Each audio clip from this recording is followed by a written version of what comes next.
প্রচণ্ড শরীর খারাপ গাইস। আমার শরীরের অবস্থা খুব খারাপ।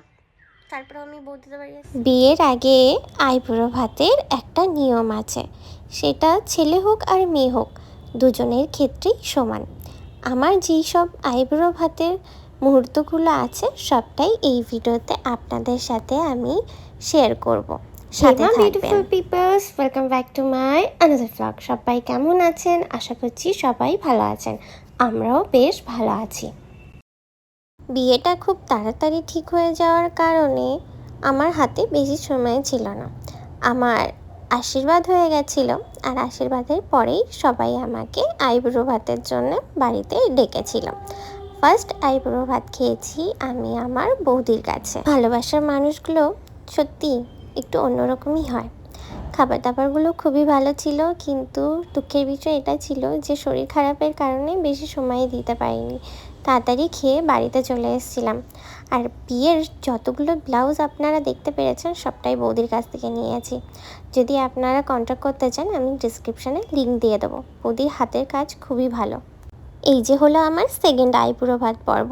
আর এই যে যাকে দেখতে পাচ্ছেন, এই যে আমার বৌদি। কিছু বলবেন আপনি? সকাল থেকে কষ্ট, অ্যাকচুয়ালি কালকার থেকে কষ্ট করেই যাচ্ছে।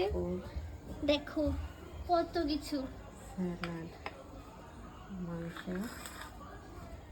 দাদা আর বৌদি মিলে সবটা নিজে হাতে করেছে, আর এত সুন্দর করে ডেকোরেশন করেছে, আর খাবার দাবারগুলো তেমনি খেতে সুস্বাদু ছিল। কিন্তু সবথেকে বড় কথা হলো, আমি কি এত কিছু খেতে পারবো বলুন তো? আমাকে কি দেখে মনে হয় আমি এত কিছু খেতে পারি? এত সুন্দর রান্না ছিল, সব কিছুই ট্রাই করেছিলাম, কিন্তু সত্যি কথা বলছি আমি বেশি কিছু খেতে পারিনি। এখানে কাজ চলছে, খাবার দাবার ঠান্ডা হয়ে যাচ্ছে, আমরা কখন খাবো জানি না। আমার খিদে লেগে গেছে খাবার দেখে। আপনি কিছু বলবেন? তোর বর তোকে ব্লগ করতে দিচ্ছে? হ্যাঁ, পোস্ট করতে দেবে না। এই যে যাকে দেখতে পাচ্ছেন, এই হলো আমার পিঙ্কি দি। ছোটোবেলায় দিদির কাছে পড়তে যেতাম, কিন্তু দিদির সাথে আমার একটা আলাদাই বন্ডিং আছে। কারোর সাথেই কিন্তু আমার রক্তের সম্পর্ক নেই, সবাই আমার ভালোবাসার মানুষ। আর সবাই যেমনি আমাকে ভালোবাসে তেমনি আমিও সবাইকে ভালোবাসি।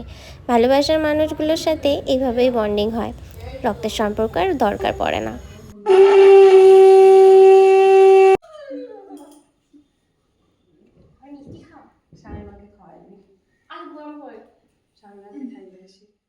এই যে দিদিদের বাড়ির পাশের একটা বৌদি, বৌদি আমাকে আশীর্বাদ করছেন।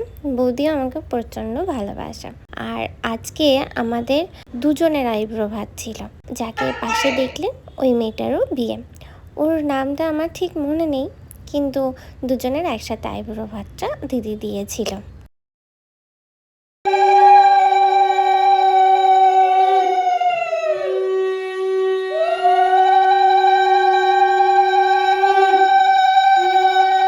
আমি ভেবেছিলাম চুড়িদার পরে যাব, কিন্তু এই মুহূর্তগুলো তো আর বারবার আসবে না। দিদি বলেই দিয়েছিল শাড়ি পরে যদি না আসিস তাহলে কিন্তু খেতে দেও না। আর এত সুন্দর খাবার মিস করা যায় বলুন তো? আর শাড়ি পরতে আমার বরাবরই ভালো লাগে, তাই আমি শাড়ি পরেই গিয়েছিলাম। এখন সবাই আশীর্বাদ করে নিয়েছে, এবার খাওয়া দাওয়ার পালা। আমরা দুজন আগে খেয়ে নিয়েছিলাম, কারণ আমাদের সামনে খাবারগুলো দিয়েছিল আর সেগুলো ঠান্ডা হয়ে যাচ্ছিল, তাই আমরা আগে খেয়ে নিয়েছিলাম। তারপরে আস্তে আস্তে সবাই খেতে বসে গিয়েছিল। কিছুক্ষণ থেকে গল্প আড্ডা করে তারপরে চলে এসেছিলাম বাড়িতে। অ্যাজ এ ব্রাইড আমি আপনাদের সবার কাছে একটা কোয়েশ্চেন করতে চাই, বিয়ের আগে কি সবার ফেসেই এরকমভাবে পিম্পলস হয়? আমাকে কিন্তু কমেন্টে জানাবেন।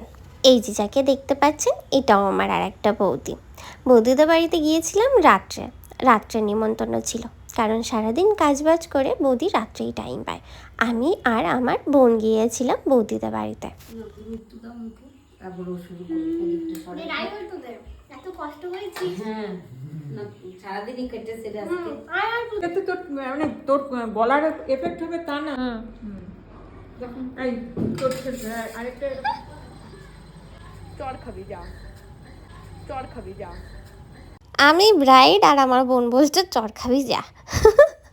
আমার বোনগুলো এরকমই বদমাইশ। আমি তো ভিতরে গিয়ে দেখলাম এত সুন্দর ডেকোরেশন আর এত সুন্দর করে সাজিয়েছে, আর এই যে সামনে যাকে দেখতে পাচ্ছেন ওই যে আমার কাকি, দেখুন কত সুন্দর করে সাজিয়েছে আর কত কিছু করেছে।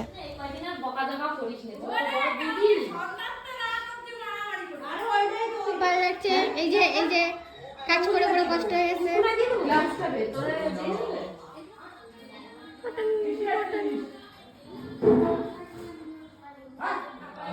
এই যে আইবুড়ো ভাত খাচ্ছে দিদি দিদি দিদি দিদি। এত খাবার দেখে কনফিউজ হয়ে গেছিলাম, ভাবছিলাম কি রেখে কি খাবো। পাতে ছিল অনেক কিছু, আর দেখতেই পাচ্ছেন কত সুন্দর করে সবাই মিলে আমার জন্য আইবুড়ো ভাতের থালি সাজিয়েছে, আর আমি মজা নিয়েও খাচ্ছিলাম। এই যে যাকে দেখতে পাচ্ছেন বৌদি আর আমার মনাম। বৌদিদের বাড়ি গিয়েছি, কিন্তু বৌদিদের বাড়ির কোনো ভিডিওই আমার কাছে নেই, যা আছে ছবিই আছে। সেই ছবিগুলো দিয়েই একটা সুন্দর মুহূর্ত তৈরি করেছি। বৌদি আমার বৌদি নয়, বেস্ট ফ্রেন্ড বলা যায়। আজ নিজের বাড়িতে আইবুড়ো ভাত। বিয়ের আগে মেয়েদের বাবার বাড়িতে আইবুড়ো ভাত দেওয়া হয়, আর সেই আইবুড়ো ভাতই আজ আমার বাড়িতে। সবটাই আমার মায়ের হাতের রান্না ছিল, একটা রান্নাও অন্য কেউ করেনি। আর এই যে যা ডেকোরেশন দেখতে পাচ্ছেন সবটা আমার বোনের কাজ। আমার সানফ্লাওয়ার ভালো লাগে, তাই ও সানফ্লাওয়ার রানাঘাট থেকে আনিয়েছিল, বগুলাতে পাওয়া যাচ্ছিল না বলে। আর এই পুরো ডেকোরেশনের ক্রেডিট গোস টু আমার বোন, ও আর পিপি দুজনে মিলে একসাথে সবটাই করেছে। এখানে সবাই অর্পিতা, জ্যোতি কই, জ্যোতি কই?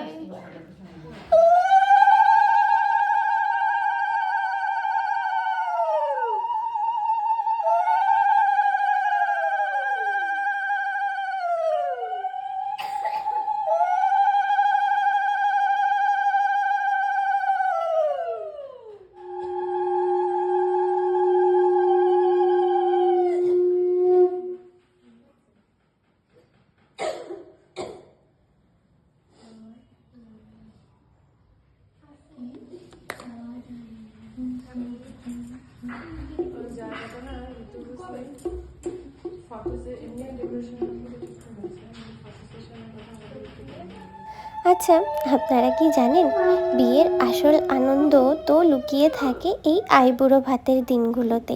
আত্মীয়দের বাড়িতে বাড়িতে যাওয়া, বন্ধুদের সাথে হই হুল্লোড় করা, প্রতিটা দিন কেটেছে সেলিব্রেশনে। আর সব শেষে নিজের বাড়িতে মা বাবার হাতে সেই শেষ রাজকীয় ভোজ। এই কটা দিন যেন এক রূপকথার মতো কেটে গেল। থালার প্রতিটা পদে মিশে ছিল সবার অফুরন্ত ভালোবাসা, আর মাথায় ছিল বড়দের আশীর্বাদের হাত। পাত পেটে এত যত্ন আর ভালোবাসা পেয়ে মনটা এক অদ্ভুত ভালো লাগা আর মায়ায় ভরে উঠেছে। সিঙ্গেল লাইফ থেকে এই শেষ মধুর স্মৃতিগুলো হৃদয়ে চিরকালের মতো আগলে রাখলাম। হাসি মুখে বিদায় জানালাম আইবুড়ো জীবনকে। এবার এক নতুন ঠিকানায় নতুন পথ চলা। সবাই আশীর্বাদ করবেন যাতে আমার জীবন ভালো থাকুক, ভালো কাটুক। আজকের মতন ভিডিওটা এই অবধি এন্ড করছি। নেক্সট ভিডিওতে খুব তাড়াতাড়ি আপনাদের সাথে দেখা হবে। সাথে থাকবেন, পাশে থাকবেন, আর আমার ফুল ভিডিওটা দেখবেন। তাদের কাছে ছোট্ট একটি অনুরোধ, আমাকে ভালোবাসা জানাবেন আর আশীর্বাদ করবেন যাতে আমি ভালো থাকি। টাটা।